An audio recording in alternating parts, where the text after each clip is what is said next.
Hidupku hancur. Harga diriku dicuri. Dia menertawakan kegagalanku.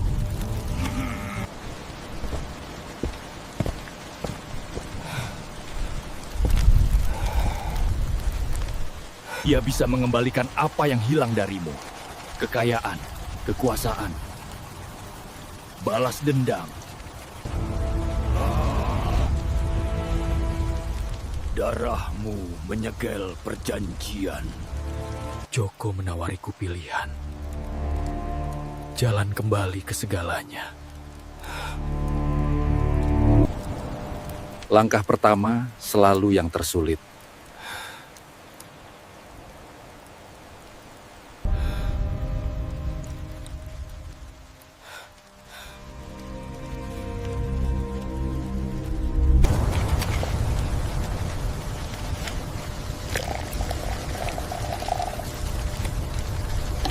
Minumlah, terimalah pemberian ini. But the price was my soul. For revenge, I would pay it.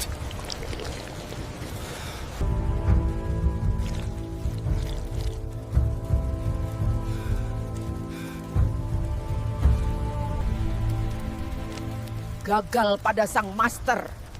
Bayar dengan nyawamu. Udara Bandung pagi itu terasa sejuk. Sisa-sisa embun masih menempel di dedaunan pohon angsana yang berjejer di sepanjang jalan Otista. Namun, bagi Dewi, kesejukan itu tidak mampu meredakan panas yang menjalar di dadanya.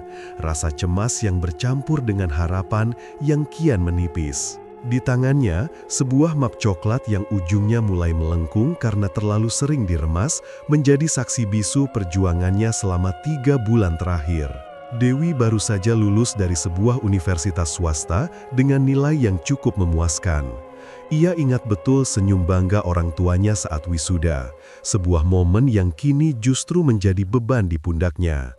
Realitas dunia kerja ternyata tidak seramah yang ia bayangkan.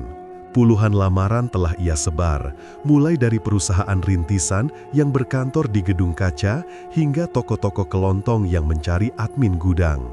Hasilnya nihil. Kalau bukan ditolak mentah-mentah karena kurang pengalaman, ia hanya disuruh menunggu panggilan yang tak kunjung datang. Langkah kaki Dewi terhenti di depan sebuah deretan pertokoan emas yang terkenal di pusat kota. Hiruk-pikuk orang berlalu lalang, suara klakson angkutan umum yang saling bersahutan, dan teriakan pedagang kaki lima menciptakan simfoni kekacauan yang entah mengapa terasa hidup. Di antara deretan toko-toko tua yang catnya mulai mengelupas dan etalasenya berdebu, ada satu bangunan yang berdiri mencolok bak istana di tengah perkampungan kumuh. Kemilau Emas. Papan nama toko itu besar sekali, terbuat dari akrilik hitam mengkilap dengan huruf-huruf timbul berwarna emas yang seolah menyala meski di siang bolong. Berbeda dengan toko emas di kanan kirinya yang tampak suram dan sepi pengunjung, toko ini memiliki pintu kaca otomatis yang terus terbuka dan tertutup, memuntahkan pengunjung yang keluar dengan wajah sumringah sambil menenteng kantong belanja kecil berwarna merah hati. Dewi menelan ludah. Ia merapikan kemeja putihnya yang sedikit kusut karena berdesakan di dalam angkot tadi. Rok bahan hitamnya ia kibaskan sedikit untuk menghilangkan debu jalanan. Sebenarnya ia tidak terlalu berharap banyak. Toko semewah ini pasti mencari karyawan yang berpengalaman, atau setidaknya yang penampilannya jauh lebih meyakinkan daripada dirinya, yang hanya bermodal bedak tipis dan lipstik seadanya. Namun, rasa butuh mendesak logikanya untuk minggir. Dewi memberanikan diri melangkah mendekat. Satpam berseragam safari yang berdiri di depan pintu menatapnya dari ujung kaki hingga ujung kepala, membuat nyali Dewi sempat ciut. "Mau beli emas atau jual, Neng?" tanya satpam itu dengan suara berat. Bukan Pak, saya mau melamar pekerjaan. Apa di sini ada lowongan?" Jawab Dewi terbata-bata, menyodorkan map coklatnya sedikit ke depan, seolah itu adalah tameng pelindung. Satpam itu terdiam sejenak, lalu mengangguk pelan ke arah dalam. Kebetulan sekali, salah satu staf baru saja keluar kemarin, coba langsung ke kasir di ujung, tanya sama Bu Ratna. Jantung Dewi berdegup kencang. Ia mengangguk sopan dan melangkah masuk. Begitu pintu kaca tertutup di belakangnya, suara bising jalanan Bandung seketika lenyap, digantikan oleh hembusan udara dingin dari pendingin ruangan yang terasa menusuk kulit, dan aroma pengharum ruangan berbau melati yang kuat. Interior kemilau emas benar-benar membuat mata Dewi terbelalak. Lantainya terbuat dari marmer putih yang begitu bersih hingga bisa memantulkan bayangan. Lampu-lampu gantung kristal di langit-langit memancarkan cahaya yang membuat ribuan perhiasan di dalam etalase kaca berkilauan menyakitkan mata.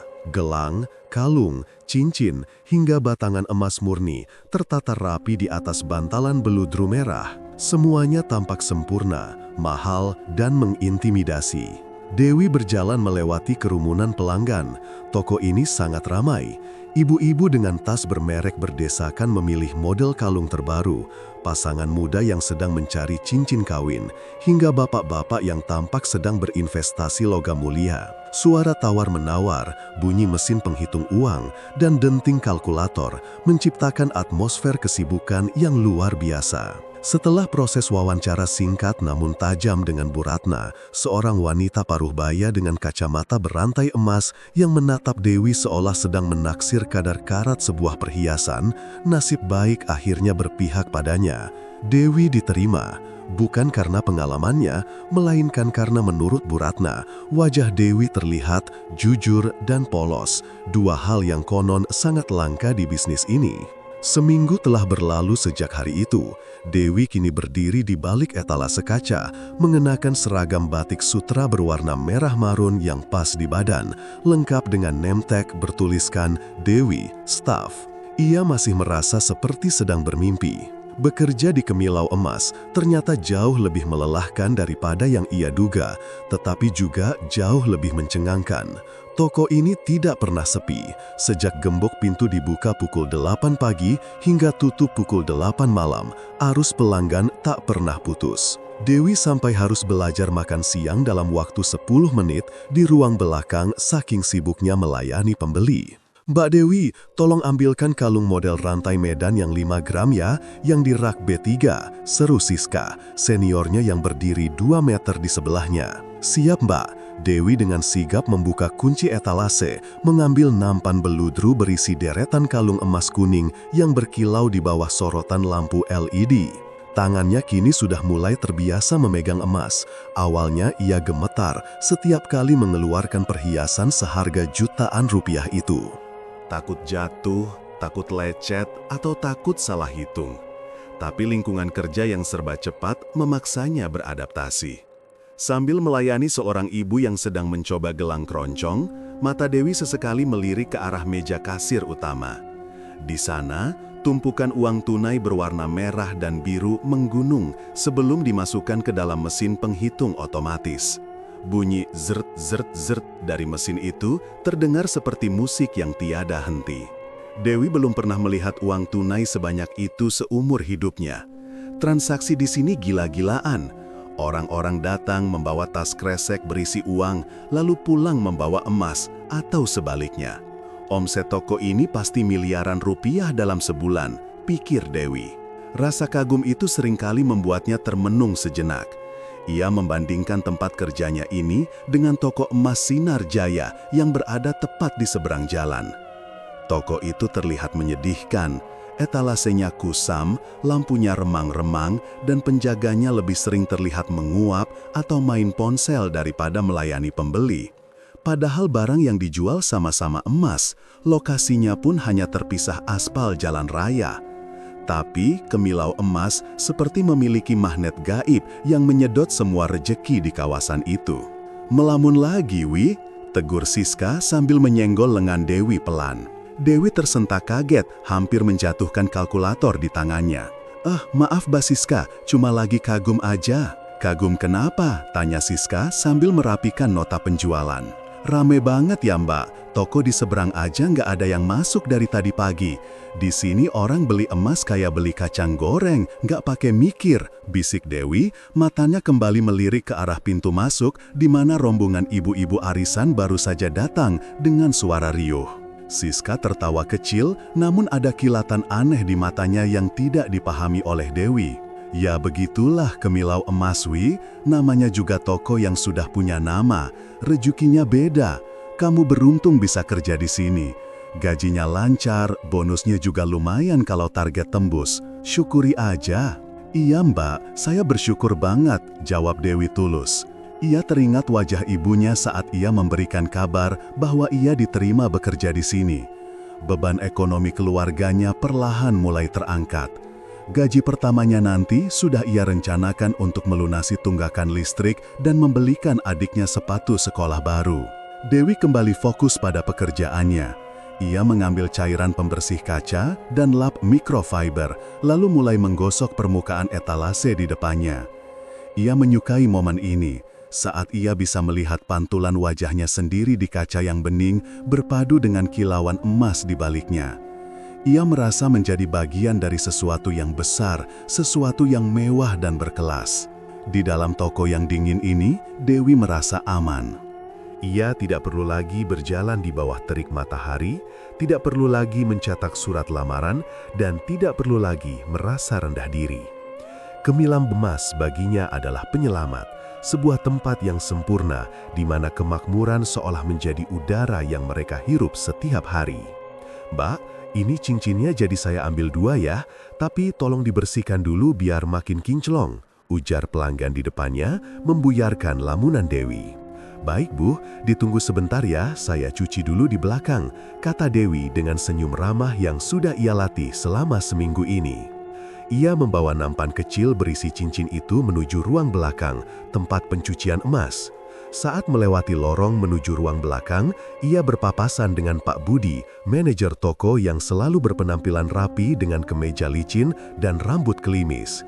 Pria itu jarang tersenyum, matanya selalu awas, seakan-akan mencurigai setiap orang yang bergerak di dalam toko.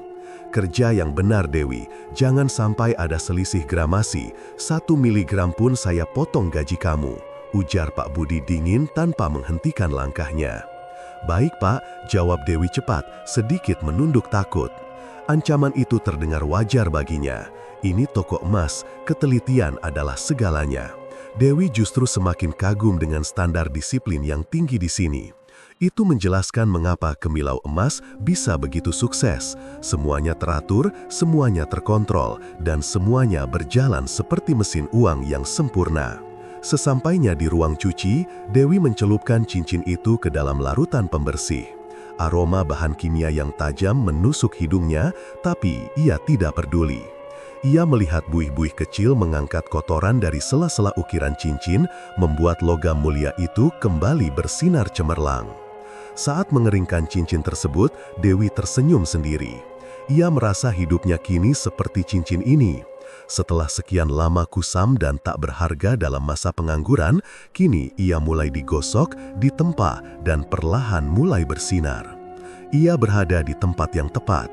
Sore harinya, ketika toko mulai sedikit lengang menjelang tutup, Dewi berdiri di dekat pintu kaca memandang keluar.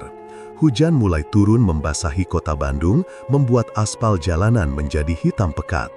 Di seberang sana, pegawai toko Sinar Jaya perlihat sedang menutup rolling door dengan wajah lesu, gelap dan suram. Dewi membalikkan badan, menatap kembali ke dalam Kemilau Emas. Cahaya lampu kristal masih berpendar terang, memantul indah di setiap sudut ruangan. Emas-emas itu seolah berbisik, menjanjikan masa depan yang cerah baginya. Ia merasa sangat kecil di tengah kemewahan ini, namun sekaligus merasa sangat beruntung. Di mata Dewi yang masih lugu, Kemilau Emas adalah tempat tanpa celah.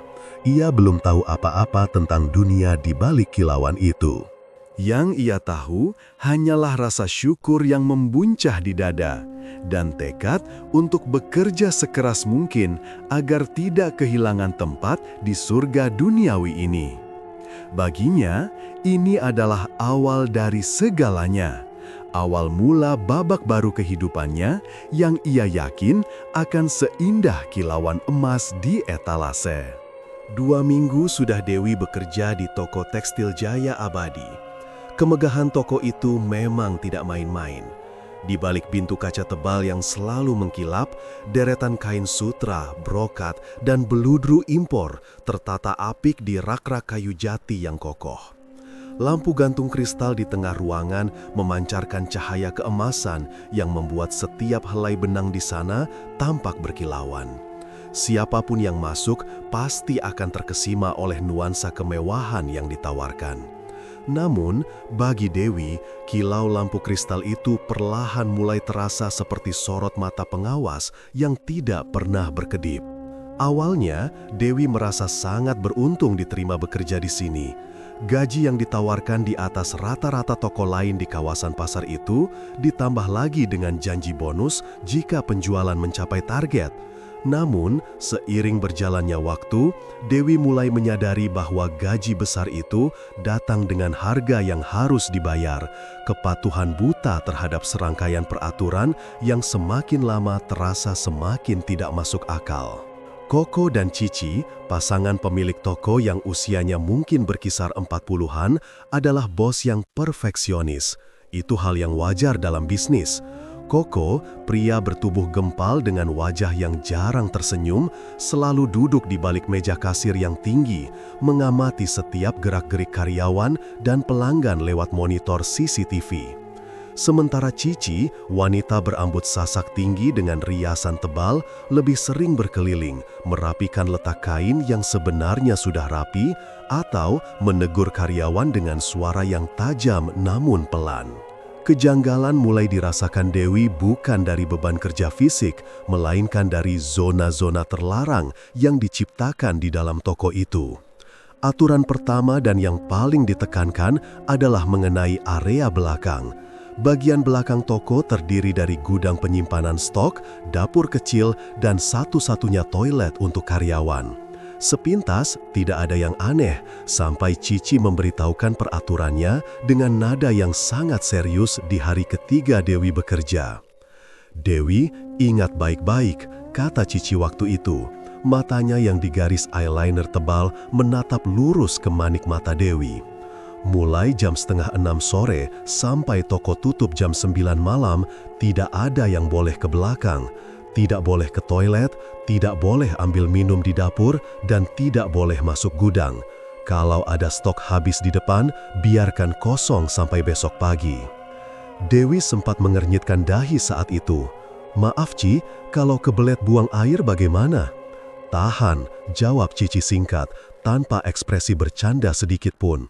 "Atau kamu selesaikan urusanmu sebelum jam 5:30. Kalau kamu melanggar, potong gaji. Kalau ketahuan 2 kali, angkat kaki." Ancaman itu terdengar berlebihan untuk sekedar urusan toilet, tapi Dewi memilih menurut.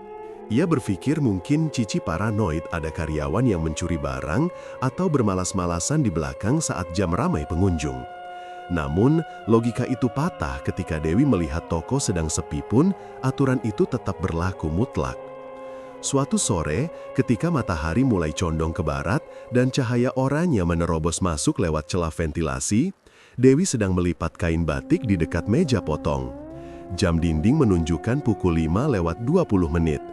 Suasana toko mulai berubah, bukan karena pelanggan yang berkurang, melainkan perubahan sikap para karyawan senior. Dewi memperhatikan Sari, rekan kerjanya yang sudah bekerja di sana selama 2 tahun. Sari tampak gelisah. Ia berulang kali melirik jam dinding, lalu tergesa-gesa membereskan pekerjaannya. Sari kemudian setengah berlari menuju ke arah belakang. "Mbak Sari, buru-buru amat?" tanya Dewi sambil merapikan tumpukan kain. Sari menoleh sebentar, wajahnya tampak pucat dan berkeringat. "Udah mau jam keramat, Wi. Aku harus ke toilet sekarang sebelum dikunci." "Dikunci?" Dewi membeo, tapi Sari sudah menghilang di balik lorong menuju gudang. Benar saja, tepat pukul 5:30, Koko turun dari singgasana kasirnya. Dengan langkah berat dan kunci-kunci besar yang bergemerincing di pinggangnya, Ia berjalan menuju lorong yang menghubungkan area toko utama dengan bagian belakang. Dewi memperhatikan dari sudut mata. Koko menarik sebuah pintu besi harmonika yang membatasi area depan dan belakang, lalu menguncinya dengan gembok besar. Suara klek dari gembok itu terdengar menggema, seolah menyegal nasib siapapun yang tertinggal di sana. Setelah pintu itu terkunci, Koko akan kembali ke mejanya, menyalakan dupa di sebuah altar kecil di samping meja kasir, dan suasana toko akan menjadi hening dan mencekam, meskipun lagu pop dari radio masih terdengar samar. Bau dupa yang menyengat seringkali membuat kepala Dewi pening. Bau yang terlalu kuat untuk sekadar pengharum ruangan, lebih mirip wangi bunga melati yang sudah agak layu dicampur kemenyan. Keanehan kedua terletak di lantai 2. Bangunan toko itu memiliki 3 lantai. Lantai 1 untuk area jual beli, lantai 2 yang katanya gudang arsip dan ruang istirahat pemilik, serta lantai 3 yang dibiarkan kosong. Namun, ada satu ruangan di lantai 2 yang posisinya tepat di ujung tangga. Pintunya terbuat dari kayu jati tua yang warnanya lebih gelap dibandingkan pintu-pintu lain, dengan ukiran rumit di sekeliling bingkainya. Tidak ada karyawan yang boleh naik ke lantai 2 kecuali dipanggil. Tapi anehnya, setiap kali Dewi atau karyawan lain dipanggil naik untuk mengambil gaji atau menandatangani berkas, mereka hanya diperbolehkan berdiri di bordes tangga atau di ruang tamu kecil dekat tangga, tidak boleh lebih jauh dari itu. Dewi pernah sekali waktu tidak sengaja melihat Cici keluar dari ruangan berukir itu. Saat pintu terbuka sedikit, Dewi merasakan hembusan udara dingin yang tidak wajar turun menyapa kulitnya. Padahal pendingin ruangan di toko tidak disetel sedingin itu. Dari celah pintu yang terbuka sekilas, Dewi tidak melihat tumpukan arsip atau perabotan kantor. Yang ia lihat hanyalah kegelapan pekat, seolah ruangan itu tidak memiliki jendela, dan samar-samar ia melihat kain-kain merah bergantungan di langit-langit ruangan. "Lagi liatin apa kamu?" Suara berat Koko mengejutkan Dewi yang sedang mendongak ke arah tangga. Dewi tersentak, jantungnya berdegup kencang. Ia segera menunduk, pura-pura sibuk membersihkan debu di etalase kancing. "Enggak kok, cuma tadi kayak ada suara barang jatuh di atas," dusta Dewi mencoba mencari alasan. Koko tidak segera menjawab. Ia berdiri diam di belakang Dewi cukup lama hingga membuat bulu kuduk Dewi meremang. "Di atas tidak ada siapa-siapa selain Cici. Jangan suka menghayal, kerjalah yang benar. Orang yang banyak tanya biasanya umurnya pendek di sini." Kalimat itu, umurnya pendek di sini, bisa diartikan sebagai masa kerja yang singkat. Tapi entah mengapa, nada bicara Koko membuat Dewi menafsirkannya dengan cara yang jauh lebih mengerikan. Rasa penasaran Dewi semakin tidak terbendung. Ia mencoba mendekati Sari saat jam makan siang keesokan harinya. Mereka duduk di emperan toko sebelah sambil menyantap nasi bungkus. "Mbak Sar," panggil Dewi pelan, memastikan tidak ada Koko atau Cici di sekitar mereka. "Sebenarnya ada apa sih di lantai atas? Terus kenapa kita nggak boleh ke toilet pas maghrib? Emangnya kenapa kalau lewat jam 6? Sari menghentikan suapannya. Ia menatap Dewi dengan tatapan memperingatkan, lalu meletakkan sendoknya. "Wih, kamu anak baru. Mendingan kamu kerjain aja apa yang disuruh. Terima gaji, terus pulang. Nggak usah kepo." "Tapi aneh loh Mbak, kemarin aku lihat Koko bawa nampan isi ayam cemani naik ke atas. Buat apa coba? Mereka kan nggak masak di atas," desak Dewi. Ia memang sempat melihat kejadian itu sekilas saat Koko mengira tidak ada yang memperhatikan. Wajah Sari berubah tegang. Ia mencondongkan tubuhnya, berbisik sangat pelan. "Kamu lihat?" Dewi mengangguk mantap. "Dengarin aku," bisik Sari, suaranya bergetar. "Toko ini penglarisnya kenceng. Kamu pikir kenapa toko ini ramai terus padahal harga kain di sini mahal? Kenapa kita nggak boleh ke belakang pas maghrib? Karena itu jamnya mereka makan. Koko sama Cici ngasih makan penjaga toko ini di jam-jam segitu." Dewi menelan ludah, tenggorokannya terasa kering. "Maksud Mbak Sari, hantu? Jin?" "Shh, jangan kenceng-kenceng," Sari melotot, lalu kembali celingukan. "Pokoknya, kalau kamu sayang nyawa, jangan pernah langgar aturan itu." Dulu, ada karyawan yang nekat ke toilet pas maghrib karena diare. Dia maksa buka gembok pintu besi itu karena kebetulan kuncinya ngegantung. Terus, dia dipecat. Sari mengeleng pelan, matanya menerawang ngeri. Bukan cuma dipecat, besoknya dia nggak masuk. Kabarnya dia sakit keras, badannya panas tinggi dan ngigau ketakutan. Seminggu kemudian meninggal. Kata keluarganya, di badannya banyak bekas biru-biru kayak dicubit orang, padahal nggak ada yang nyentuh. Cerita Sari membuat nafsu makan Dewi hilang seketika. Nasi dibungkusnya terasa seperti kerikil. Ia ingin menganggap itu hanya bualan senior untuk menakut-nakuti junior, tahayul pasar yang biasa beredar. Namun, mengingat tatapan dingin Koko dan senyum kaku Cici yang jarang mencapai mata, cerita itu terasa masuk akal. Hari itu berjalan lambat. Dewi bekerja dengan perasaan tidak tenang. Setiap kali ia melihat bayangan bergerak di sudut mata, ia menoleh cepat, tapi hanya menemukan tumpukan kain. Menjelang sore, suasana menjadi semakin berat. Langit di luar mendung gelap, membuat toko terasa lebih suram meskipun lampu kristal menyala terang. Pukul 5:45. Hujan mulai turun deras di luar, menciptakan suara gemuruh yang meredam kebisingan pasar. Udara menjadi dingin. Dewi merasakan perutnya melilit hebat. Ia sudah menahannya sejak 1 jam lalu, berharap rasa sakit itu hilang, tapi justru semakin menjadi-jadi. Keringat dingin mulai membasahi keningnya. Ia melirik ke arah meja kasir. Koko tidak ada di sana, mungkin sedang di lantai atas. Cici sedang melayani pelanggan ibu-ibu pejabat yang rewel memilih brokat Prancis di sisi lain toko. Sari sedang sibuk mengukur kain di meja potong yang jauh. Dewi melihat ke arah pintu besi harmonika menuju area belakang. Belum dikunci, masih ada waktu 15 menit sebelum jam keramat. Kalau ia lari cepat, ia pasti sempat. Rasa mulas di perutnya sudah tidak bisa diajak kompromi. Logika ketakutannya kalah oleh desakan biologis. Tanpa pikir panjang lagi, Dewi menyelinap. Ia berjalan cepat, setengah berjinjit menuju lorong belakang. Ia melewati batas pintu besi itu. Udara di lorong belakang terasa jauh lebih dingin dan lembab dibandingkan area toko. Bau apek bercampur bau tanah basah menyergap hidungnya. Lampu di lorong itu remang-remang, hanya sebuah bohlam kuning 5 watt yang berkedip-kedip lemah. Dewi mempercepat langkahnya menuju toilet di ujung lorong. Sunyi, suara hujan di luar terdengar samar di sini, tergantikan oleh suara tetesan air keran yang bocor. Tes, tes, tes. Dewi masuk ke dalam toilet, menyelesaikan urusannya secepat kilat. Jantungnya berpacu melawan waktu. Ia tidak mau terjebak di sini saat Koko datang untuk mengunci pintu. Setelah selesai dan mencuci tangan sekadarnya, Dewi berbalik hendak keluar. Namun, langkahnya terhenti di ambang pintu toilet. Dari arah dapur kecil yang letaknya bersebelahan dengan gudang, tepat di seberang toilet, terdengar suara.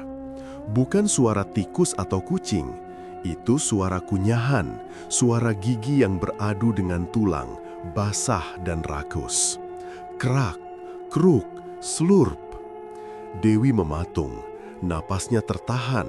Ia tahu tidak ada siapa-siapa di belakang. Koko di atas, Cici di depan, karyawan lain juga di depan. Siapa yang makan di dapur gelap gulita itu?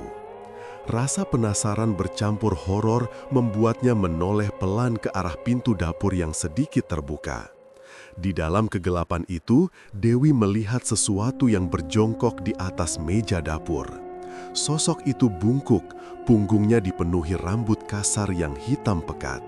Sosok itu sedang memunggungi Dewi, sibuk mencabik sesuatu dengan tangannya yang panjang dan berkuku runcing. Tiba-tiba, suara kunyahan itu berhenti. Hening. Kepala sosok itu mulai berputar perlahan ke belakang, ke arah Dewi berdiri. Gerakannya patah-patah, disertai bunyi tulang leher yang berderak. "Dewi!"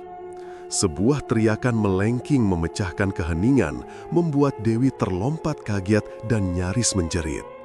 Cici berdiri di ujung lorong, tepat di depan pintu besi harmonika.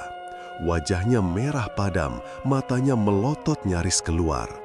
Ia tidak terlihat seperti bos yang sedang marah pada karyawan, melainkan seperti orang yang sedang ketakutan setengah mati. "Keluar, cepat keluar!" teriak Cici histeris sambil melambaikan tangannya kasar. Dewi tidak perlu disuruh 2 kali. Ia lari terbirit-birit melewati lorong, melewati dapur tanpa berani menoleh lagi ke arah sosok di dalam sana. Ia berlari menuju Cici, napasnya memburu. Begitu Dewi melewati ambang pintu besi, Cici langsung membanting pintu harmonika itu dengan keras. Blam! Ia mengunci gemboknya dengan tangan gemetar, seolah-olah sedang menahan binatang buas agar tidak keluar. Setelah terkunci, Cici berbalik menatap Dewi. Napas wanita itu juga tersengal-sengal. Ia mencengkram bahu Dewi dengan kuku-kukunya yang tajam. Sakit sekali rasanya. "Kamu mau mati, ha?" desis Cici tepat di depan wajah Dewi. Bau parfum Cici yang menyengat bercampur dengan bau dupa yang kini mulai tercium kuat dari arah kasir. "Sudah saya bilang, jangan pernah ke belakang kalau sudah mau maghrib." Maaf Ci, tadi saya kebelet banget, belum jam 6 Ci." Dewi tergagap, air mata ketakutan mulai menggenang di pelupuk matanya. Cici melepaskan cengkramannya dengan kasar, mendorong Dewi mundur. "Lihat jam." Dewi menoleh ke jam dinding. Pukul 17.58, hampir jam 6. "Ini peringatan terakhir." Suara Cici merendah menjadi geraman yang dingin. "Apapun yang kamu dengar, apapun yang kamu lihat di belakang sana, lupakan. Anggap kamu tidak pernah ke sana. Kalau kamu cerita ke siapa-siapa, atau kalau kamu melanggar lagi..." Cici tidak melanjutkan kalimatnya, tapi matanya melirik tajam ke arah langit-langit, ke arah lantai 2. "Pulang, toko mau tutup. Karyawan lain sudah beres-beres," perintah Cici ketus. Dewi mengangguk lemah, kakinya terasa lemas seperti jeli. Ia berjalan kembali ke area toko yang kini terasa asing. Sari menatapnya dengan pandangan bertanya-tanya dan kasihan, tapi tidak berani mendekat. Saat Dewi mengambil tasnya dan melangkah keluar dari toko, hujan masih turun rintik-rintik. Ia berdiri di trotoar, menatap kembali ke bangunan megah toko tekstil Jaya Abadi. Lampu kristal di dalam sudah dipadamkan sebagian, menyisakan keremangan yang ganjil. Di lantai 2, di jendela yang tertutup tirai tebal, Dewi melihat siluet seseorang sedang berdiri. Bukan Koko, bukan Cici. Siluet itu terlalu tinggi, terlalu besar, dan bentuk kepalanya tidak wajar. Sosok itu diam tak bergerak, seolah sedang menatap Dewi yang berdiri kedinginan di bawah guyuran hujan. Dewi merinding hebat. Ia segera memacu langkahnya menuju halte angkot, meninggalkan kemegahan toko yang kini terasa seperti sebuah jebakan emas yang mematikan. Ia tahu, mulai besok, bekerja di sana bukan lagi soal mencari nafkah, melainkan soal bertahan hidup. Dan ia juga tahu, kejanggalan ini baru permulaan dari mimpi buruk yang sebenarnya. Kesibukan di dalam toko roti sore itu mencapai puncaknya. Aroma mentega cair dan adonan manis yang baru matang dari oven memenuhi setiap sudut ruangan, bercampur dengan hiruk-pikuk suara pelanggan yang berebut memilih nampan. Bagi orang awam, pemandangan ini adalah definisi kesuksesan sebuah usaha. Antrean yang mengular, rak-rak yang cepat kosong, dan bunyi mesin kasir yang tak henti-hentinya berdenting. Namun, bagi Dewi, berada di tengah keramaian itu terasa seperti sebuah siksaan fisik yang perlahan menggerogoti tenaganya. Dewi memaksakan senyum saat menyerahkan kantong plastik berisi roti sobek kepada seorang ibu-ibu bertubuh gempal. Begitu pelanggan itu berbalik pergi, tangan Dewi langsung memijat pelipisnya sendiri. Rasa pusing itu datang lagi, bukan pusing biasa seperti kurang tidur atau terlambat makan, melainkan sensasi berputar yang disertai tekanan kuat di bagian belakang kepalanya.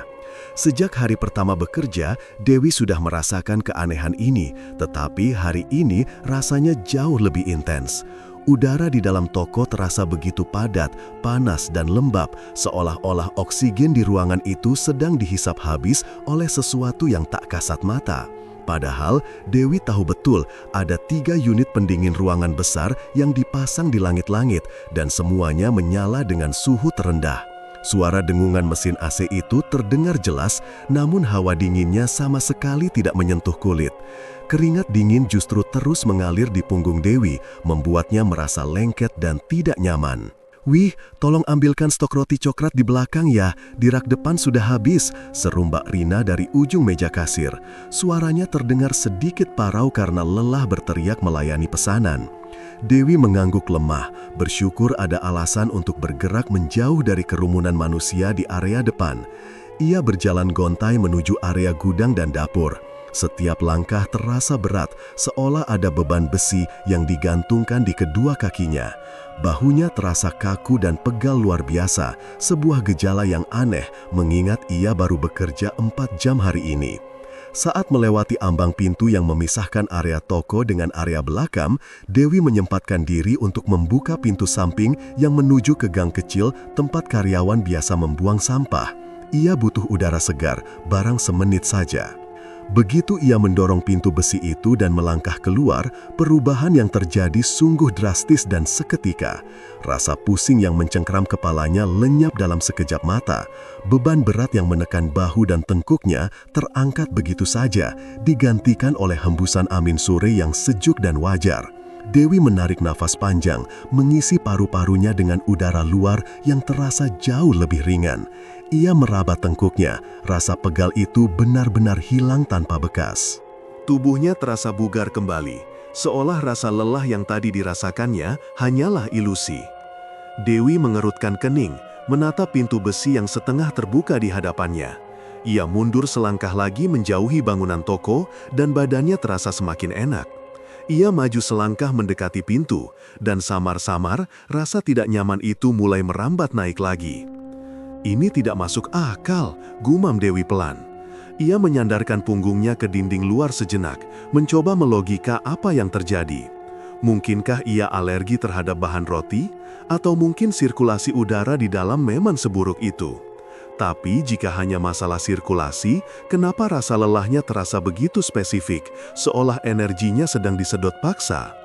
Tidak ingin berlama-lama dan dicari oleh karyawan lain, Dewi memaksakan diri masuk kembali. Begitu ia melintasi ambang pintu dan menutupnya, hawa panas dan berat itu langsung menyergapnya kembali, seperti selimut tebal yang basah. Tengkuknya merinding, dan rasa pusing itu kembali berdenyut di pelipis. Dengan menahan nafas, Dewi mengambil nampan besar berisi roti coklat dari rak pendingin di dapur, lalu membawanya ke area depan. Saat menyusun roti-roti itu ke dalam etalase kaca, Dewi mencuri pandang ke arah Mbak Rina. Wanita yang lebih tua 5 tahun darinya itu tampak sibuk merapikan uang di laci kasir saat antrian sedang sedikit mereda. Wajah Mbak Rina terlihat pucat di bawah lampu neon yang terang, dan ada lingkaran hitam yang cukup jelas di bawah matanya. Dewi memberanikan diri, rasa penasaran dan ketidaknyamanan fisiknya sudah tidak bisa dibendung lagi. Ia mendekati Mbak Rina, berpura-pura sambil mengelap etalase kaca. "Mbak Rina," panggil Dewi pelan. Mbak Rina menoleh, matanya terlihat sayu. "Yawi, kenapa? Kamu sakit?" "Enggak sakit, Mbak, cuma..." Dewi ragu sejenak, mencari kata-kata yang tepat agar tidak terdengar seperti orang yang malas bekerja. "Mbak merasa nggak sih kalau di dalam toko ini hawanya panas banget, padahal AC nyala semua? Terus rasanya berat banget di badan. Saya kalau keluar sebentar langsung segar lagi, tapi begitu masuk langsung lemas." Tangan Mbak Rina yang sedang memegang kain lap terhenti seketika. Ia tidak langsung menjawab. Perlahan, ia meletakkan lap itu di atas meja dan menatap Dewi dengan tatapan yang sulit diartikan. Ada sorot kewaspadaan di sana, bercampur dengan sesuatu yang menyerupai ketakutan yang diredam. Mbak Rina menoleh ke kiri dan ke kanan, memastikan tidak ada Pak Bambang atau pelanggan yang berdiri terlalu dekat dengan mereka. Ia kemudian melangkah lebih dekat ke arah Dewi, memperpendek jarak di antara mereka, hingga suara mereka hanya terdengar seperti bisikan di tengah hiruk-pikuk toko. "Kamu baru seminggu di sini ya, Wi?" tanya Mbak Rina, suaranya rendah dan datar. "Iya, Mbak, baru jalan seminggu," jawab Dewi. Jantungnya mulai berdegup lebih kencang melihat reaksi seniornya yang serius. Mbak Rina menghela napas panjang, seolah membuang beban yang menyesakkan dada. Ia menatap lurus ke manik mata Dewi. "Dengar saya baik-baik, Dewi. Apa yang kamu rasakan itu bukan cuma perasaan kamu saja. Kami semua yang sudah lama kerja di sini juga merasakannya. Awal-awal memang berat, bikin mual, bikin pusing. Lama-lama tubuhmu akan terbiasa, atau lebih tepatnya dipaksa terbiasa." Bulu kuduk Dewi meremang mendengar pengakuan itu. Jadi bukan dia saja yang merasakannya. "Memangnya kenapa bisa begitu, Mbak? Apa ada yang salah dengan bangunannya atau sirkulasinya?" Mbak Rina menggeleng pelan, senyum getir tersungging tipis di bibirnya. "Bukan bangunan, Wi. Ini bukan urusan teknis." Dewi hendak bertanya lebih lanjut, tapi Mbak Rina mengangkat tangannya sedikit, memberi isyarat untuk tidak memotong. Mbak Rina kembali melirik ke arah pintu kantor pengelola di lantai atas yang tertutup rapat, lalu kembali menatap Dewi dengan sorot mata yang memperingatkan. "Saya cuma mau kasih satu saran buat kamu. Kalau kamu memang butuh pekerjaan ini dan mau bertahan lama di sini." Bisik Mbak Rina, nadanya kini terdengar menekan. "Tutup mata dan telinga saja." Dewi terpaku. "Maksudnya, Mbak, kalau kamu melihat sesuatu yang aneh lewat di sudut matamu, jangan ditoleh. Anggap saja itu lalat lewat," lanjut Mbak Rina cepat, kata-katanya mengalir seperti air bah yang tertahan. "Kalau kamu dengar suara-suara di gudang padahal nggak ada orang, jangan dicari sumbernya. Anggap saja tikus. Dan yang paling penting, kalau kamu merasa hawa panas itu tiba-tiba jadi dingin sekali di satu titik, pindah tempat. Jangan diam di situ." Kata-kata Mbak Rina terasa seperti guyuran air es di tengah hawa toko yang panas. Dewi merasa lututnya lemas. Ia tidak menyangka jawaban yang didapatnya akan sekelam ini. Ia mengharapkan penjelasan tentang AC yang rusak atau ventilasi yang buruk, bukan instruksi untuk mengabaikan fenomena goib. "Mbak Rina, sebenarnya ada apa di toko ini?" tanya Dewi dengan suara bergetar. Mbak Rina tidak menjawab pertanyaan itu. Ia justru memutus kontak mata dan kembali mengambil kain lapnya, seolah pembicaraan tadi tidak pernah terjadi. "Sudah, jangan banyak tanya, kerjakan saja tugasmu. Ingat, kamu di sini cari uang, bukan cari tahu. Asal kamu sopan dan pura-pura tidak tahu, mereka tidak akan mengganggumu secara langsung, paling cuma capek sedikit." "Mereka?" Dewi mengulang satu kata itu. Tapi Mbak Rina sudah berbalik badan, menyibukkan diri menata ulang roti-roti di rak bagian bawah, menutup rapat-rapat celah percakapan yang sempat terbuka. Dewi berdiri mematung di belakang etalase. Suara lonceng pintu berbunyi, menandakan pelanggan baru masuk. Suara tawa dan obrolan manusia memenuhi ruangan, tapi di telinga Dewi, suara-suara itu kini terdengar jauh dan terdistorsi. Ia memandang sekeliling toko dengan perspektif baru yang mengerikan. Ia melihat para pelanggan yang sedang makan di meja sudut. Cara mereka mengunyah roti terlihat begitu rakus. Mulut mereka terbuka lebar, remah-remah berjatuhan. Mata mereka menatap kosong, namun tangan terus menyuapkan makanan. Seolah-olah bukan hanya rasa lapar manusiawi yang sedang mereka puaskan. Hawa panas di dalam toko terasa semakin menekan, seakan dinding-dinding ruangan ini perlahan menyempit. Peringatan Mbak Rina terngiang-ngiang di kepalanya, tutup mata dan telinga saja. Dewi mencoba kembali bekerja, melayani seorang bapak yang memesan kue tart. Namun, saat ia membungkuk untuk mengambil kue dari etalase bawah, sudut matanya menangkap pergerakan di dekat pintu gudang. Sebuah bayangan hitam, tinggi dan besar, melintas cepat masuk ke dalam kegelapan gudang yang lampunya sedang mati. Jantung Dewi seakan berhenti berdetak. Ia ingin menoleh, ingin memastikan apa yang baru saja dilihatnya. Tapi suara Mbak Rina kembali berbisik di benaknya. jangan ditoleh. Dengan tangan gemetar, Dewi memaksakan diri untuk tetap menatap kue tart di hadapannya, mengangkatnya keluar dan memasukkannya ke dalam kotak. Ia menelan ludah yang terasa pahit, menyadari bahwa rasa lelah yang menghinggapinya ini bukan sekedar kelelahan fisik. Toko ini hidup, dan sepertinya toko ini sedang lapar, sama laparnya dengan para pelanggan yang tak henti-hentinya datang. Dan Dewi kini sadar bahwa dirinya berada tepat di dalam perut sang pemangsa. Jam dinding analog di pos satpam depan ruko menunjukkan pukul 10 malam lewat 15 menit. Jarum detiknya bergerak patah-patah, seolah ikut merasakan beratnya atmosfer di sekitar toko Mas Kemilau Emas. Dewi berdiri mematung di depan pintu samping toko yang terbuat dari besi tebal. Tangannya gemetar memegang kunci cadangan yang memang dipegang oleh karyawan senior sepertinya. Angin malam berhembus kencang, menerbangkan debu jalanan dan membuat rambut Dewi sedikit berantakan. Namun bukan dinginnya udara yang membuat tengkuknya meremang. Ia baru saja menyadari bahwa buku catatan stok barang, benda paling krusial untuk audit besok pagi, tertinggal di meja gudang belakang. Jika besok pagi buku itu tidak ada saat Nyonya Ratih datang, tamatlah riwayat pekerjaannya. Namun, kembali ke toko ini di atas jam 9 malam adalah pelanggaran terhadap aturan tak tertulis yang selama ini dipatuhi oleh seluruh karyawan dengan ketakutan buta. "Cuma sebentar, Wi, cuma ambil buku lalu lari," bisiknya pada diri sendiri, mencoba mengusir bayangan cerita-cerita seram yang sering beredar di antara para pelayan toko. Dengan napas tertahan, Dewi memutar anak kunci. Bunyi klik dari mekanisme kunci terdengar begitu nyaring di keheningan malam, seperti suara tembakan pistol. Ia mendorong pintu perlahan. Aroma logam dingin dan pembersih lantai menyambutnya. Bau khas toko emas yang biasanya terasa mewah, kini terasa mati dan hampa. Bagian depan toko gelap gulita, hanya diterangi oleh bias cahaya lampu jalan yang menerobos celah-celah rolling door.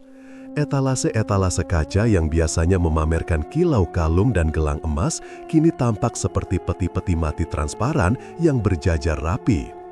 Dewi menyalakan senter dari ponselnya, menciptakan lorong cahaya kecil yang membelah kegelapan. Langkahnya bergema pelan saat ia melewati area etalase menuju pintu yang memisahkan area jual beli dengan area belakang. Jantungnya berdegup semakin kencang, seirama dengan langkah kakinya yang ia usahakan tak bersuara. Area belakang adalah tempat yang berbeda. Jika bagian depan adalah wajah Kemilau Emas yang cantik, maka bagian belakang adalah organ dalamnya yang tua dan misterius. Saat Dewi membuka pintu penyekat, udara di lorong belakang terasa jauh lebih lembab dan dingin. Tidak ada ventilasi yang cukup di sini. Lorong itu memanjang, menghubungkan dapur kecil, toilet, gudang tempat ia meninggalkan bukunya, dan satu ruangan lagi. Ruangan di ujung lorong yang pintunya terbuat dari kayu jati tua berwarna gelap. Ruangan yang selalu terkunci. Ruangan yang konon menjadi tempat Nyonya Ratih berdoa demi kelancaran bisnis. Dewi berjalan menyusuri dinding, matanya terpaku lurus ke arah pintu gudang yang letaknya sebelum ruangan terlarang itu. Namun, semakin ia melangkah masuk ke dalam lorong, indera penciumannya menangkap sesuatu yang asing. Awalnya samar, seperti bau bunga yang layu. Namun, beberapa langkah kemudian, bau itu berubah tajam dan menusuk. Itu bukan bau bunga melati atau mawar, melainkan aroma pembakaran, bau kemenyan. Asapnya seolah-olah merayap di lantai, tak terlihat namun mencekik udara di sekitar Dewi. Siapa yang bakar kemenyan jam segini? Batin Dewi, keringat dingin mulai mengalir di pelipisnya. Logikanya berusaha mencari alasan rasional. Mungkin ada tetangga ruko yang sedang sembahyang? Tapi, dinding ruko ini tebal, mustahil asapnya menembus sampai sepekat ini. Langkahnya terhenti, tepat beberapa meter sebelum pintu gudang. Dari arah ujung lorong, dari balik pintu kayu jati ruangan terlarang itu, terdengar suara. Bukan suara tikus atau gesekan kayu karena pemuaian, melainkan suara manusia. Suara itu berupa gumaman rendah, ritmis dan monoton. seperti seseorang yang sedang merapal mantra atau menembang dalam bahasa yang tidak Dewi mengerti.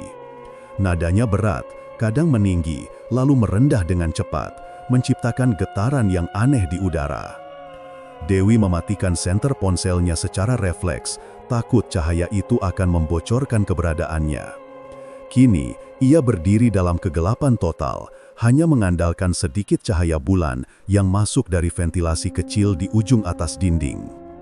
Matanya terbelalak, menatap celah di bawah pintu ruangan terlarang. Ada cahaya kemerahan yang berkedip-kedip dari celah bawah pintu itu, cahaya api. Dan bersamaan dengan gumaman mantra itu, terdengar suara lain yang lebih mengerikan, bunyi gemerincing logam yang beradu. Tring, tring. Bunyinya persis seperti koin emas yang dijatuhkan satu persatu ke atas tumpukan koin lainnya. Namun, bunyinya terdengar berat, seolah emas itu memiliki bobot yang tidak wajar. Rasa penasaran Dewi berperang hebat dengan insting bertahan hidupnya. Kakinya terasa seperti dipaku ke lantai ubin yang dingin. Ia ingin lari, tapi sebagian dirinya ingin tahu apa yang sebenarnya terjadi di balik pintu itu.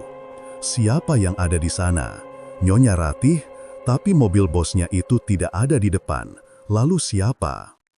Tiba-tiba, gumaman itu berhenti mendadak.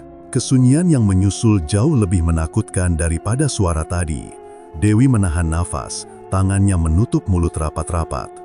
Apakah mereka atau sesuatu di dalam sana tahu ada orang lain di lorong ini? Udaharan. Sebuah kata terdengar jelas, diucapkan dengan suara parau yang serak, seolah berasal dari tenggorokan yang sudah lama tidak dialiri air. Dewi tidak tahu apa artinya, tapi intonasi suara itu membuat bulu kuduk di sekujur tubuhnya berdiri tegak. Bau kemenyan semakin menyengat, kini bercampur dengan bau yang lebih amis, bau anyir seperti darah segar. Perut Dewi mual seketika. Sadar bahwa ia sedang berada dalam bahaya yang tidak bisa dijelaskan dengan akal sehat, Dewi memaksakan kakinya untuk bergerak. Ia tidak peduli lagi dengan apa yang ada di dalam ruangan itu. Ia harus mengambil buku stok itu dan pergi sekarang juga, atau ia mungkin tidak akan pernah keluar dari toko ini. Dengan gerakan cepat dan setengah berlari, ia menyelinap masuk ke dalam gudang yang pintunya tidak terkunci. Tangannya meraba-raba meja dalam gelap, menyenggol tumpukan kardus hingga menimbulkan suara gaduh kecil. Bruk! Dewi mematung. Suara kardus jatuh itu terdengar seperti ledakan di telinganya.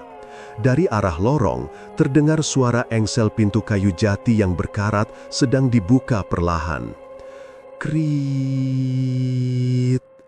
Suara itu panjang dan menyayat. Pintu ruangan terlarang itu terbuka.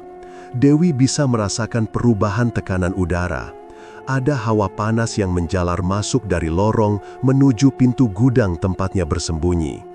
Cahaya kemerahan yang tadi hanya mengintip dari celah bawah pintu, kini memanjang, membentuk bayangan menakutkan di dinding lorong yang terlihat dari posisi Dewi berdiri.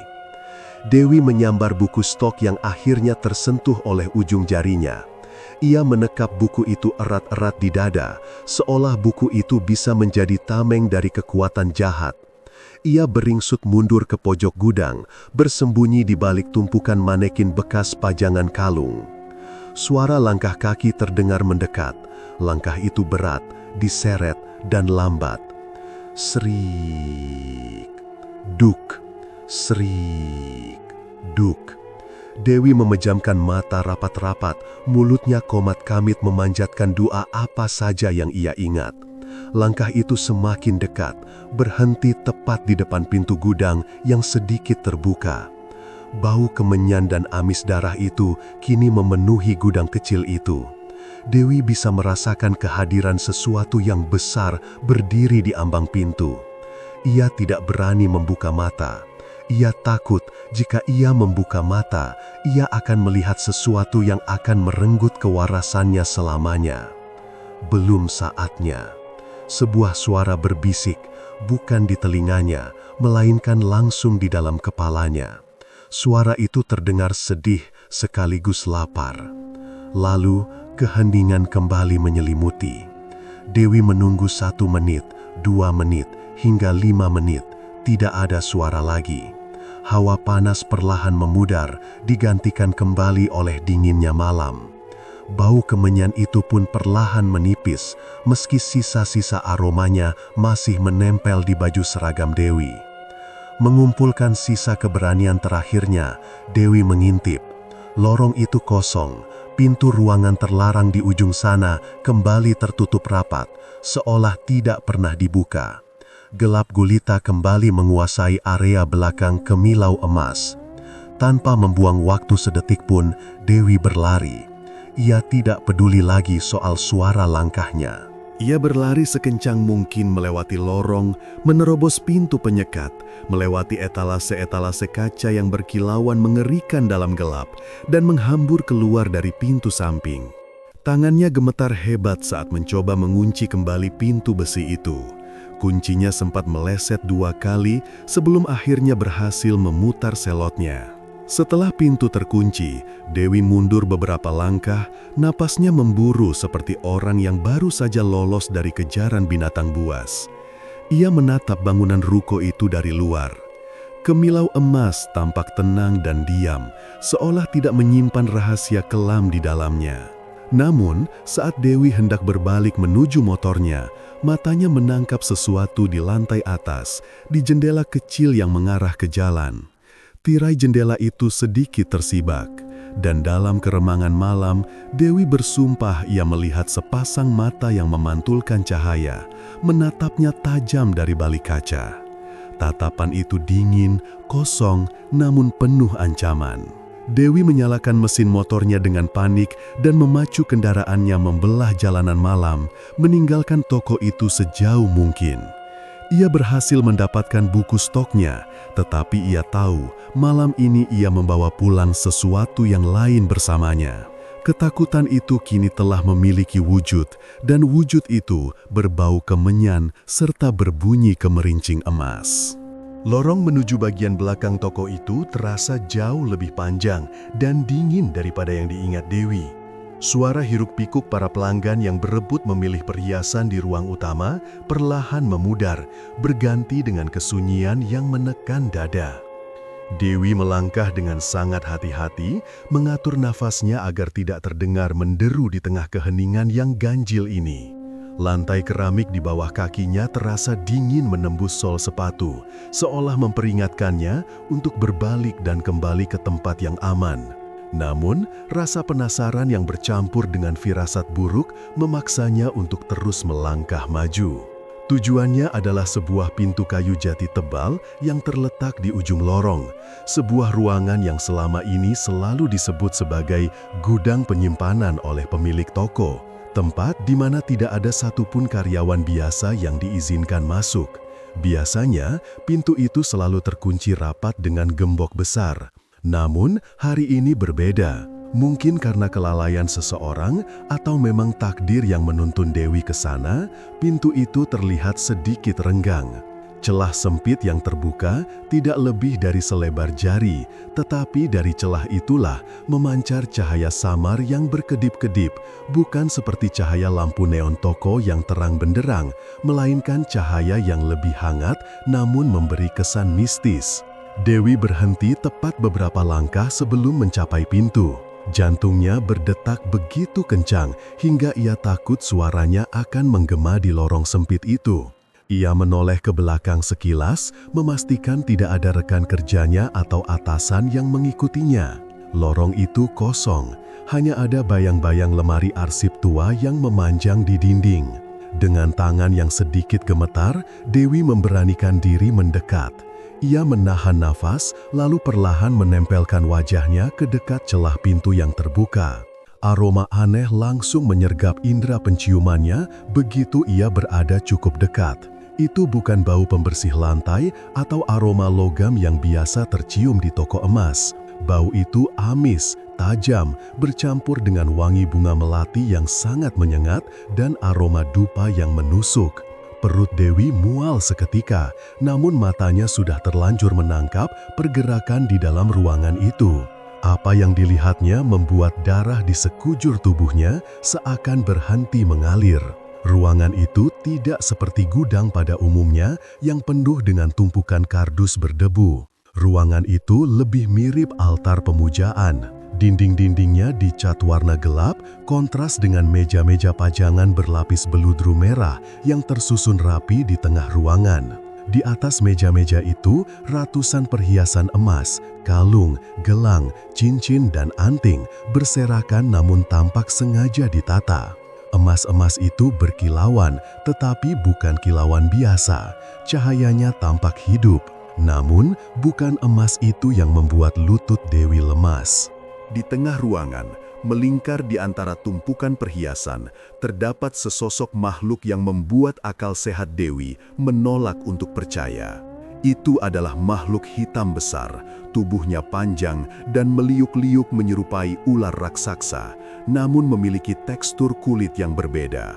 Sisiknya tidak kering, melainkan tampak basah dan berlendir, memantulkan cahaya redup ruangan itu dengan kilau berminyak yang menjijikan. Makhluk itu begitu besar, hingga lilitan tubuhnya memenuhi hampir separuh ruangan. Kepalanya yang pipih dan besar bergerak perlahan, mendekati salah satu etalase kaca yang terbuka. Dewi membekap mulutnya sendiri dengan kedua tangan, menahan jeritan yang sudah tertahan di tenggorokan. Matanya terbelalak ngeri, tak mampu berkedip. Ia melihat makhluk itu menjulurkan lidahnya. Lidah itu panjang, berwarna merah pekat, dan bercabang. Dengan gerakan yang lambat dan sensual, makhluk itu mulai menjilati perhiasan-perhiasan emas yang ada di depannya. Lendir kental menetes dari lidah makhluk itu, melumuri kalung-kalung emas yang tergeletak di sana.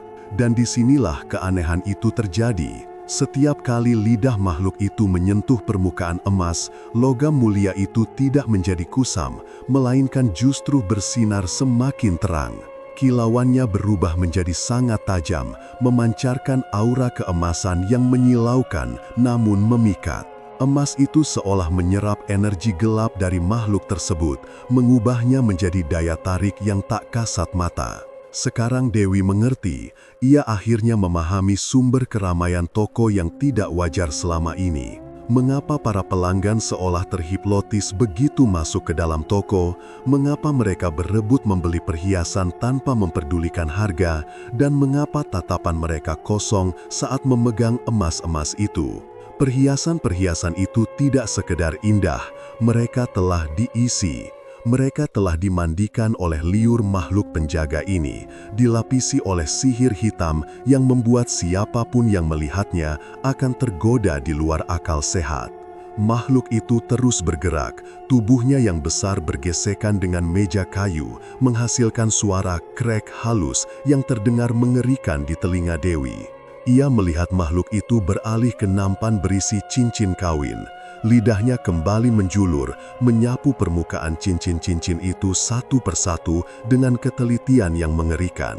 Dewi bisa melihat bagaimana cincin yang semula tampak biasa saja, tiba-tiba memancarkan aura kemewahan yang ganjil setelah tersentuh. Aura itu terasa dingin dan jahat, meski tampak indah secara kasat mata. Rasa takut yang amat sangat mulai merayapi tulang punggung Dewi. Ia sadar, ia sedang menyaksikan sesuatu yang seharusnya tidak boleh dilihat oleh mata manusia biasa. Ini adalah rahasia dapur toko yang paling gelap, sebuah perjanjian terlarang antara pemilik toko dengan kekuatan tak kasat mata demi kekayaan duniawi. Tiba-tiba, makhluk itu berhenti bergerak. Tubuh ularnya yang hitam legam menegang. Kepala ularnya yang besar terangkat sedikit dari tumpukan emas dan lidahnya ditarik masuk. Suasana hening mencekam. Dewi merasakan jantungnya seolah berhenti berdetak. Apakah makhluk itu mencium keberadaannya? Apakah makhluk itu tahu bahwa ada seseorang yang sedang mengintip dari balik pintu? Dewi ingin lari, tetapi kakinya terasa seperti dipaku ke lantai. Ia hanya bisa mematung, menatap dengan ngeri saat kepala makhluk itu perlahan berputar. Meskipun ruangan itu remang-remang, Dewi bisa melihat mata makhluk itu. Sepasang mata yang bukan mata hewan biasa. Matanya merah menyala seperti bara api, dengan pupil vertikal yang tajam menatap lurus ke arah celah pintu tempat Dewi bersembunyi. Tatapan itu penuh dengan kecerdasan purba dan kebencian yang mendalam. Tatapan itu seolah menembus langsung ke dalam jiwa Dewi, membekukan keberaniannya hingga titik nol. Suara mendesis rendah terdengar, bukan seperti desis ular biasa, melainkan seperti suara bisikan ribuan orang yang sedang marah. Sssss. Dewi tersentak mundur secara refleks. Kakinya tersandung lipatan karpet di lorong, membuatnya nyaris terjatuh jika saja ia tidak berpegangan pada dinding. Keringat dingin mengucur deras di pelipisnya. Insting bertahan hidupnya akhirnya mengambil alih, berteriak padanya untuk segera pergi dari sana sebelum makhluk itu atau siapapun yang memeliharanya menemukannya. Dengan napas tersengal-sengal yang ia usahakan tetap senyap, Dewi berbalik. Ia berjalan cepat, setengah berlari, menyusuri lorong gelap itu kembali menuju area toko. Setiap langkah terasa berat, seolah bayangan hitam dari makhluk itu sedang mengejarnya, merayap di lantai di belakangnya, siap melilit kakinya dan menariknya ke dalam kegelapan abadi. Pikirannya berkecamuk hebat, bayangan liur yang melumuri emas, mata merah yang menyala, dan aura magis yang memikat itu terus berputar di kepalanya. Ia tidak akan pernah bisa melihat perhiasan di toko ini dengan cara yang sama lagi. Kilau emas yang selama ini ia kagumi, kini tampak seperti jilatan kematian. Sesampainya di perbatasan antara lorong dan ruang utama toko, Dewi berhenti sejenak untuk menenangkan diri. Ia merapikan seragamnya yang sedikit kusut dan menyeka keringat di dahinya. Di depan sana, di balik tirai pemisah, suara tawa pelanggan dan denting mesin kasir terdengar normal, seolah tidak ada monster mengerikan yang bersemayam hanya beberapa meter di belakang mereka. Dewi menarik napas panjang, mencoba mengembalikan ekspresi wajahnya menjadi normal. Ia harus kembali bekerja. Ia harus berpura-pura tidak tahu apa-apa. Namun, saat ia melangkah keluar dan melihat seorang ibu-ibu sedang mencoba sebuah kalung emas dengan tatapan terpesona, perut Dewi kembali bergejolak. Ia tahu persis apa yang melapisi kalung itu. Ia tahu persis mengapa ibu itu tidak bisa melepaskan pandangannya. "Mbak Dewi," panggil salah satu rekan kerjanya, membuat Dewi terlonjak kaget. "Kamu dari mana saja? Dicariin Bu Siska tuh." Nama itu membuat darah Dewi berdesir. Bu Siska, pemilik toko, orang yang pasti tahu tentang keberadaan makhluk itu di ruang belakang. Aku dari toilet," jawab Dewi terbata-bata, berusaha sekuat tenaga menyembunyikan getar dalam suaranya. Ia tidak berani menatap mata rekannya terlalu lama, takut kengerian yang baru saja ia alami terpancar dari sorot matanya. Saat ia berjalan menuju konter, Dewi merasa seluruh toko ini bukan lagi tempat kerja, melainkan sebuah sarang di mana manusia dikorbankan secara halus melalui harta benda, dan ia kini terjebak di dalamnya, memegang sebuah rahasia yang bisa membunuhnya kapan saja.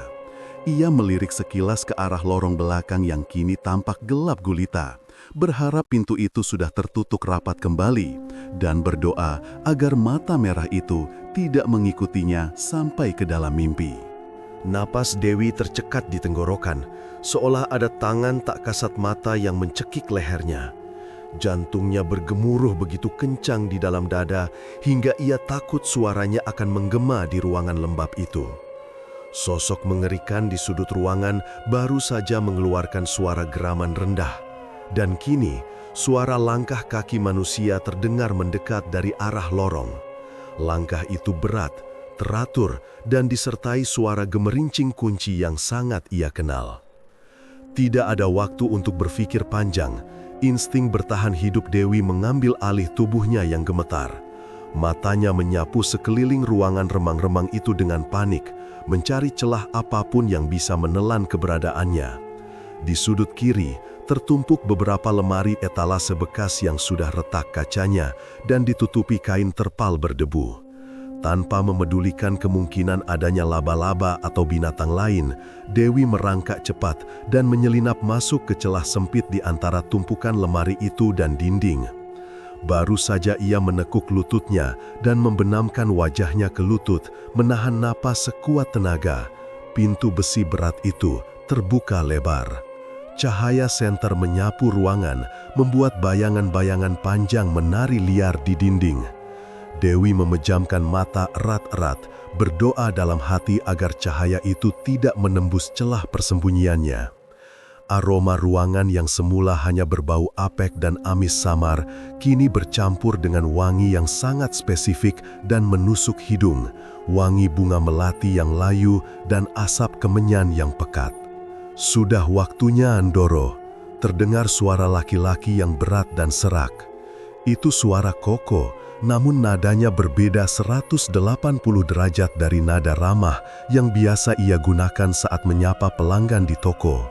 Suara ini terdengar penuh hormat, tunduk, bahkan sedikit gemetar karena takut. Dewi memberanikan diri membuka sedikit kelopak matanya, mengintip melalui celah kecil pada terpal yang menutupi etalase. Pemandangan di hadapannya membuat darahnya berdesir dingin. Koko dan Cici telah berdiri di tengah ruangan. Mereka tidak lagi mengenakan pakaian kasual seperti tadi siang. Keduanya kini mengenakan pakaian serba hitam. Cici memegang sebuah nampan kuningan besar, sementara Koko membawa pedupaan yang asapnya mengepul tebal, memenuhi ruangan dengan kabut mistis. Di atas nampan yang dibawa Cici, Dewi melihat hal-hal yang membuat perutnya mual. Ada tumpukan bunga 7 rupa, segelas cairan merah pekat yang Dewi yakini bukan sirup, dan potongan daging mentah yang masih segar, darahnya menetes-netes mengotori pinggiran nampan yang berkilau. Mereka berdua berjalan perlahan mendekati sudut gelap tempat sosok mengerikan itu berdiam. Sosok yang tadi hanya terlihat samar oleh Dewi, kini mulai menampakkan reaksinya. Terdengar suara gesekan kulit bersisik dengan lantai semen yang kasar, disusul suara desisan panjang yang menyerupai ular raksasa, namun dengan intonasi yang lebih berat dan basah. "Kami datang membawa janji Gusti," ucap Cici lirih. Suaranya bergetar, namun ia tetap melangkah maju. "Persembahan malam Jumat Kliwon, sesuai kesepakatan. Kami mohon kelancaran, kami mohon kilau yang tak pernah pudar." Koko meletakkan pedupaan di lantai, lalu berlutut. Cici mengikutinya, meletakkan nampan sesajen itu tepat di batas bayanan di mana makhluk itu bersembunyi. Mereka berdua kemudian menangkupkan kedua tangan di depan dada, bukan dalam posisi berdoa kepada Tuhan, melainkan menyembah pada kegelapan di hadapan mereka. Mulut mereka mulai komat-kamit merapalkan mantra dalam bahasa yang tidak Dewi mengerti sepenuhnya. Kata-katanya terdengar kuno, kasar, dan menyakitkan telinga. Irama rapalan itu semakin lama semakin cepat, seiring dengan asap kemenyan yang semakin tebal menggulung di udara. Sret, sret, makhluk itu bergerak maju. Dari balik persembunyiannya, Dewi menahan jeritan dengan menggigit bibir bawahnya hingga terasa perih. Cahaya dari pedupaan yang remang-remang kini menyinari sebagian wujud makhluk itu. Itu bukan manusia, jelas bukan. Tubuhnya bungkuk dengan kulit yang tampak melepuh dan berlendir, berwarna hitam kehijauan. Lengan-lengannya panjang menjuntai hingga menyentuh lantai, dengan jari-jari yang berakhir pada kuku-kuku tajam melengkung seperti belati. Wajahnya tidak terlihat jelas karena tertutup rambut panjang yang kusut dan berminyak, namun sepasang mata merah menyala terlihat berkilat di balik rambut itu, menatap lapar ke arah nampan sesajen. Makhluk itu mengulurkan tangan kurusnya yang mengerikan, menyambar potongan daging mentah dari nampan dengan gerakan yang sangat cepat, jauh lebih cepat dari yang bisa dilakukan manusia normal. Suara cap, cap, cap terdengar menjijikkan saat makhluk itu melahap persembahannya dengan rakus. Bunyi tulang yang remuk dan daging yang dikoyak memenuhi ruangan yang sunyi itu. Dewi merasa air mata panas mengalir di pipinya, seluruh tubuhnya gemetar hebat. Ia ingin menutup telinganya, ia ingin lari, tapi ia tahu satu gerakan kecil saja akan mengakhiri hidupnya malam ini juga. Koko dan Cici masih bersujud, dahi mereka menyentuh lantai yang dingin. Mereka tidak berani mengangkat kepala saat makhluk itu sedang makan, seolah-olah mereka adalah budak yang sedang melayani tuannya yang kejam. Terima kasih, gumam Koko berulang kali di sela-sela suara kunyahan makhluk itu. Biarkan emas kami terus bersinar, biarkan pembeli datang tanpa henti seperti laron menuju cahaya. Ambillah bagianmu Gusti dan berikan bagian kami.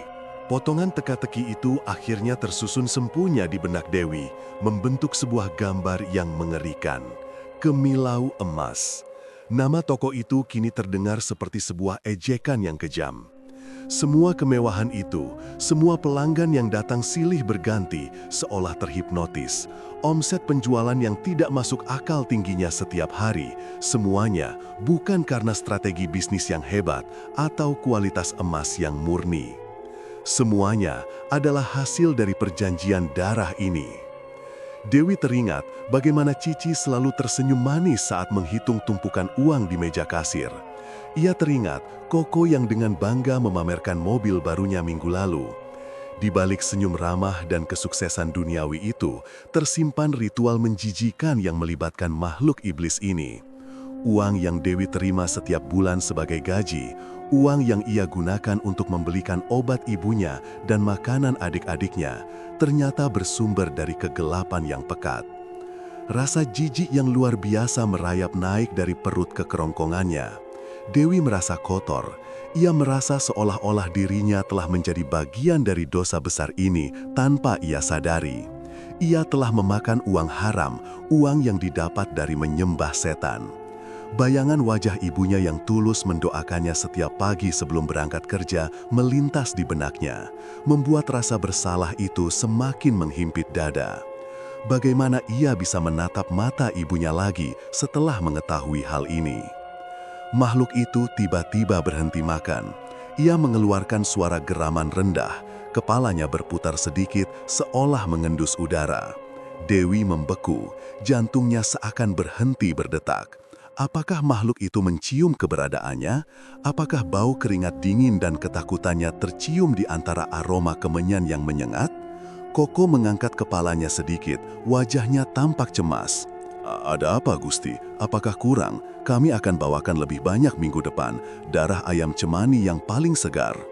Makhluk itu mendesis panjang, lalu perlahan mundur kembali ke dalam kegelapan sudut ruangan, membawa sisa-sisa daging yang belum habis. Suara rantai besi yang beradu terdengar samar. Ternyata makhluk itu dirantai pada kakinya. Namun, rantai itu tampak panjang, cukup untuk membiarkannya berkeliaran di setengah ruangan. Cici menarik lengan baju Koko. Sudah kok, dia sudah kenyang. Ayo kita keluar, jangan terlalu lama di sini, hawanya semakin panas. Koko mengangguk. Dengan gerakan mundur yang penuh kehati-hatian, mereka beringsut menjauh tanpa membelakangi makhluk itu sepenuhnya. Baru setelah mencapai pintu, mereka berbalik badan. Koko mengambil kembali senternya, namun tidak mematikan pedupaan yang masih mengepulkan asap. Kunci pintunya yang benar, bisik Cici tegas. Jangan sampai ada tikus atau kucing masuk, Ndoro tidak suka diganggu. Iya Ci, tenang saja. Pintu besi itu ditutup dengan bantingan keras yang membuat Dewi tersentak kaget di persembunyiannya. Suara kunci diputar 2 kali terdengar, diikuti suara gembok besar yang dikaitkan. Langkah kaki mereka perlahan menjauh, menyusuri lorong, lalu menaiki tangga. Suara pintu di lantai atas terdengar dibuka dan ditutup kembali. Hening. Hanya ada suara nafas berat makhluk itu di sudut ruangan dan suara detak jantung Dewi yang tak kunjung tenang. Ia masih terperangkap di sana, terkunci dari luar bersama mimpi buruk yang nyata. Namun, rasa takut itu kini mulai bercampur dengan tekad yang bulat. Dewi perlahan melepaskan tangannya yang mendekap mulut. Air matanya sudah mengering, meninggalkan jejak lengket di pipi. Ia menatap ke arah nampan kosong yang ditinggalkan Koko dan Cici. Sisa darah masih terlihat di sana, berkilau ditimpa cahaya bara pedupaan yang mulai meredup. Ia tidak bisa lagi bekerja di sini, tidak sedetik pun. Berapapun besarnya gaji yang ditawarkan, berapapun bonus yang dijanjikan Cici, tidak ada yang sebanding dengan harga jiwanya. Toko emas ini adalah neraka yang dipoles dengan cat emas palsu. Ia harus keluar dari sini. Malam ini juga, jika ia bisa menemukan jalan keluar, atau besok pagi saat pintu toko dibuka kembali. Tapi, satu hal yang pasti bagi Dewi saat itu, ia lebih baik mati kelaparan daripada harus menjadi pelayan bagi orang-orang yang bersekutu dengan iblis. Ia membayangkan besok pagi harus berdiri di balik etalase, tersenyum pada pelanggan, sementara ia tahu bahwa setiap gram emas yang terjual adalah hasil dari restu makhluk mengerikan yang kini sedang mendengkur di sudut ruangan itu. Dewi menyeka wajahnya dengan kasar menggunakan ujung lengan bajunya. Rasa takutnya belum hilang, kakinya masih lemas, tapi rasa jijik dan kemarahannya memberikan sedikit kekuatan. Ia harus bertahan sampai pagi. Ia harus memikirkan cara untuk kabur tanpa dicurigai, atau setidaknya bertahan hidup di ruangan terkunci ini tanpa menjadi santapan makhluk itu. Dengan sangat hati-hati agar tidak menimbulkan suara sekecil apapun, Dewi mencoba mengubah posisi duduknya yang mulai kram. Matanya terus waspada menatap kegelapan di sudut sana. Malam ini akan menjadi malam terpanjang dalam hidupnya. Sebuah ritual ketahanan mental di tengah sarang pesugihan yang selama ini ia sangka sebagai tempat mencari nafkah yang berkah.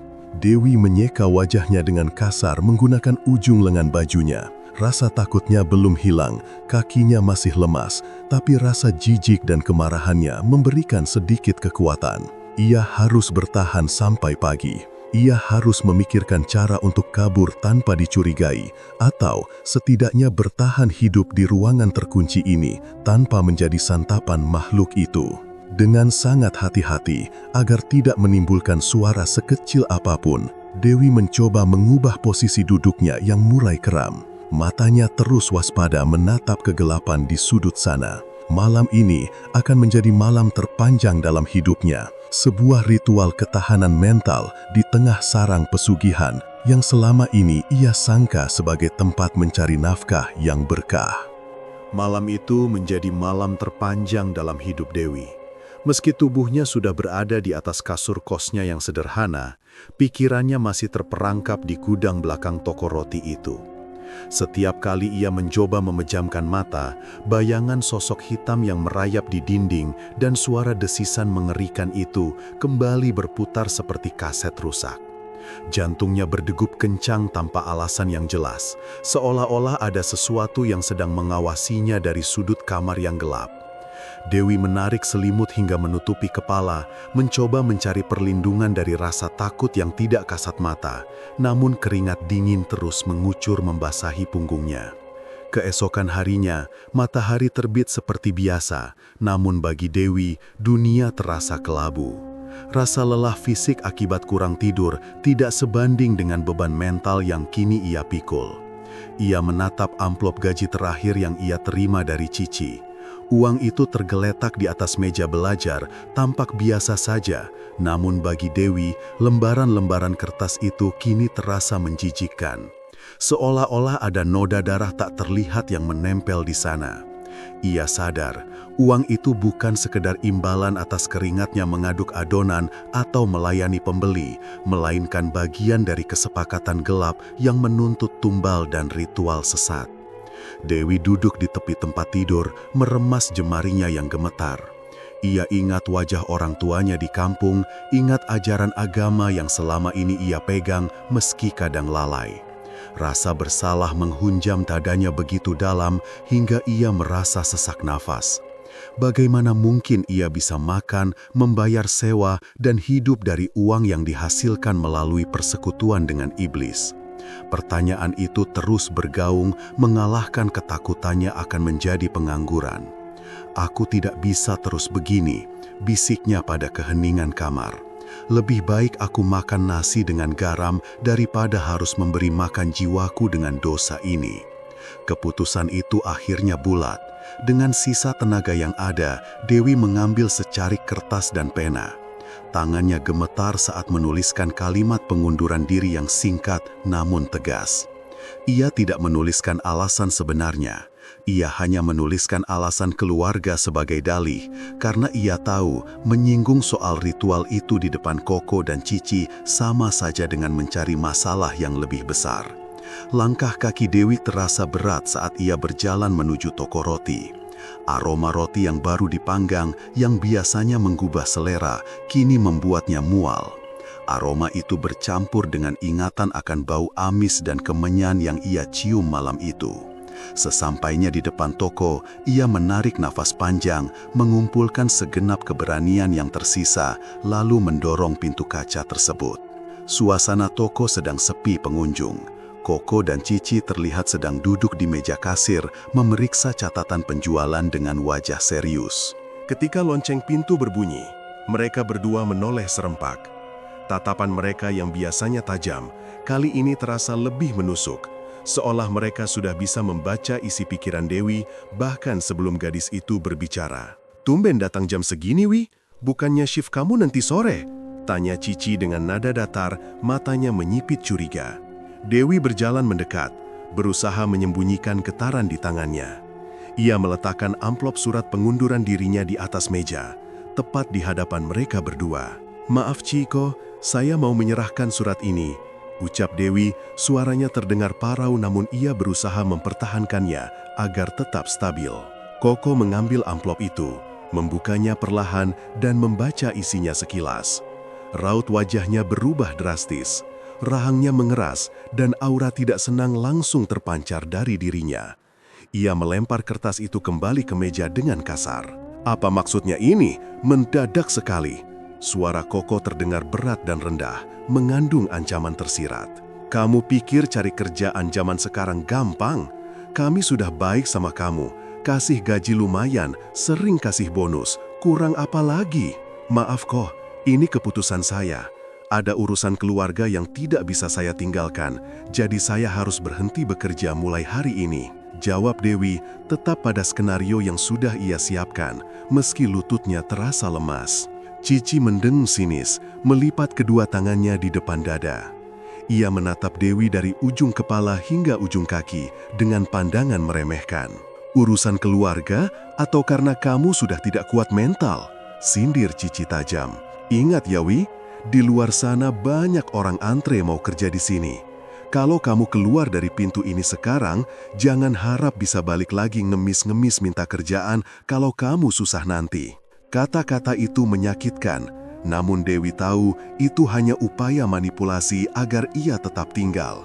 Ia sadar mereka butuh orang yang polos seperti dirinya untuk menjadi saksi bisu, atau mungkin menjadi bagian yang lebih dalam dari praktik mereka tanpa disadari.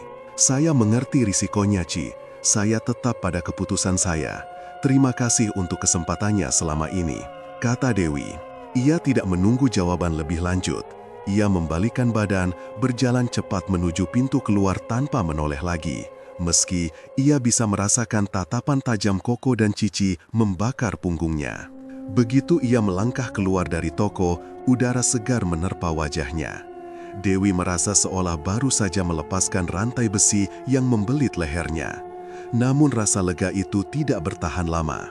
Dalam perjalanan pulang, tubuhnya mulai bereaksi aneh.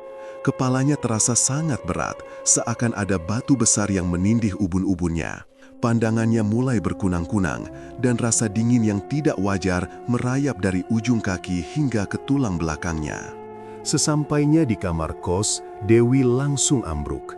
Tubuhnya menggigil hebat, namun ketika ia menyentuh keningnya, kulitnya terasa panas membara. Ia demam tinggi. Bukan demam biasa karena flu atau kelelahan, tapi demam yang terasa ganjil. Rasanya seperti ada energi negatif yang sedang bertarung di dalam tubuhnya, mencoba menguasai kesadarannya. Selama 3 hari berikutnya, Dewi terbaring tak berdaya. Ia berada dalam kondisi antara sadar dan tidak. Dalam tidurnya yang gelisah, ia terus bermimpi buruk. Ia melihat sosok hitam dari gudang itu berdiri di sudut kamarnya, menatapnya dengan mata merah menyala. Ia mendengar suara Koko dan Cici tertawa di kejauhan, tawa yang bergema dan menyakitkan telinga. Terkadang, ia merasa ada tangan dingin yang mencekik lehernya, membuatnya terbangun dengan nafas tersengal-sengal di tengah malam. Tetangga kosnya, seorang ibu paruh baya yang baik hati, sempat datang membawakan bubur dan obat karena khawatir tidak melihat Dewi keluar kamar selama berhari-hari. Ibu itu terkejut melihat kondisi Dewi yang pucat pasi dengan mata cekung. "Ya ampun, Duk, kamu sakit apa? Badanmu panas sekali," ujar ibu itu sambil mengompres dahi Dewi dengan handuk basah. "Apa perlu ke dokter?" Dewi hanya bisa menggeleng lemah. Ia tahu obat dokter tidak akan mempan. Ini adalah teguran. Entah teguran dari makhluk goib penjaga toko roti itu karena ia berani pergi, atau teguran dari Tuhan karena ia sempat membiarkan dirinya terlibat dalam lingkungan yang kotor itu. Dewi hanya bisa berdoa dalam hati, memohon ampunan dan meminta perlindungan. Ia bertekad untuk melawan rasa sakit ini. Ia tidak mau kalah. Ia sudah memilih jalan yang benar dengan meninggalkan tempat itu, dan ia yakin Tuhan akan menolongnya. Setiap kali bayangan menyeramkan itu muncul dalam demamnya, Dewi memaksakan mulutnya untuk melafalkan doa. Ia menolak untuk takut. Ia menolak untuk kembali tunduk pada kuasa kegelapan yang selama ini melingkupi tempat kerjanya. Pertarungan batin itu berlangsung intens, menguras sisa-sisa tenaganya yang memang sudah tipis. Pada hari keempat, keajaiban kecil terjadi. Dewi terbangun di pagi hari dengan keringat membasahi seluruh tubuhnya, namun rasa berat di kepalanya sudah hilang. Panas tubuhnya sudah turun drastis. Ia membuka mata dan melihat cahaya matahari masuk melalui celah jendela, terlihat lebih terang dan hangat dari biasanya. Sosok-sosok bayangan yang menghantuinya selama beberapa hari terakhir telah lenyap tanpa jejak. Dewi mencoba duduk meski tubuhnya masih terasa lemas. Ia mengambil gelas air di samping tempat tidur dan meminumnya dengan rakus. Air putih itu terasa sangat segar, seolah membasuh seluruh racun yang ada di dalam dirinya. Ia menarik nafas dalam-dalam, merasakan udara mengisi paru-parunya tanpa ada rasa sesak lagi. "Alhamdulillah," desisnya pelan. Air mata menetes di pipinya, bukan karena sedih, melainkan karena rasa syukur yang meluap-luap. Ia sadar, ia baru saja melewati masa kritis, sebuah fase pembersihan diri dari sisa-sisa energi negatif yang menempel padanya selama bekerja di toko roti itu. Meskipun kini ia tidak memiliki pekerjaan dan tabungannya menipis, Dewi merasa jauh lebih kaya. Ia memiliki kembali ketenangan jiwanya yang sempat tergadai. Hari itu, Dewi menghabiskan waktu dengan membersihkan kamarnya. Ia menyapu, mengepel, dan membuka jendela lebar-lebar agar udara segar bersirkulasi. Ia ingin membuang semua aura suram yang tersisa. Saat ia membuang sampah, ia melihat seragam kerjanya yang masih tergantung di balik pintu. Tanpa ragu, ia memasukkan seragam itu ke dalam kantong plastik hitam dan membuangnya ke tempat sampah di depan kos. Itu adalah simbol perpisahan terakhirnya dengan dunia Koko dan Cici. Dewi tahu perjalanan ke depan tidak akan mudah. Ia harus mulai mencari pekerjaan baru dari nol. Namun, setidaknya sekarang ia bisa tidur nyenyak tanpa dihantui rasa bersalah atau ketakutan akan makhluk halus. Ia telah membuat pilihan berat, menerima dampaknya berupa sakit yang menyiksa, dan kini ia berhasil pulih. Pengalaman itu menjadi pelajaran paling berharga dalam hidupnya, bahwa tidak ada jumlah uang di dunia ini yang sebanding dengan kedamaian hati dan keselamatan jiwa. Sore harinya, Dewi duduk di teras kos, menatap langit senja yang berwarna jingga. Ia tersenyum tipis. Ia sudah siap untuk melangkah lagi, meninggalkan mimpi buruk toko roti itu jauh di belakangnya, menjadi sebuah bab masa lalu yang tidak ingin ia ulangi lagi. Yang ia tidak tahu, meski ia sudah lepas, jejak kegelapan dari toko itu mungkin tidak akan semudah itu melupakan siapa saja yang pernah menjadi bagian darinya. Namun untuk saat ini, Dewi memilih untuk percaya bahwa ia sudah selamat. Cahaya matahari pagi yang menerobos masuk melalui celah ventilasi toko terasa berbeda hari ini. Hangat, nyata, dan tidak membawa firasat buruk apapun. Dewi menarik napas panjang, membiarkan aroma kain katun dan pewangi pakaian memenuhi rongga dadanya. Tidak ada lagi bau amis samar yang sering tercium di sela-sela etalase kaca, tidak ada lagi hawa dingin yang menusuk tulang meski pendingin ruangan sudah dimatikan. Dan yang paling penting, tidak ada lagi tatapan mata boneka atau bayangan hitam yang mengawasi dari sudut ruangan. Dewi kini bekerja di sebuah toko tekstil sederhana bernama Mekarsari. Letaknya cukup jauh dari pusat keramaian distrik perhiasan tempat toko Kemilau Emas berada. Di sini, tugasnya jauh lebih fisik dan melelahkan dibandingkan sekedar berdiri memoles emas. Ia harus mengangkat gulungan kain, mengukur meteran demi meteran bahan untuk pelanggan, hingga menyusun stok barang yang baru datang. Keringat seringkali membasahi punggungnya saat tengah hari, namun anehnya, Demi merasa jauh lebih ringan. Rasa lelah yang ia rasakan adalah lelah yang wajar, lelah manusiawi yang akan hilang setelah tidur nyenyak, bukan kelelahan batin yang menggerogoti jiwa.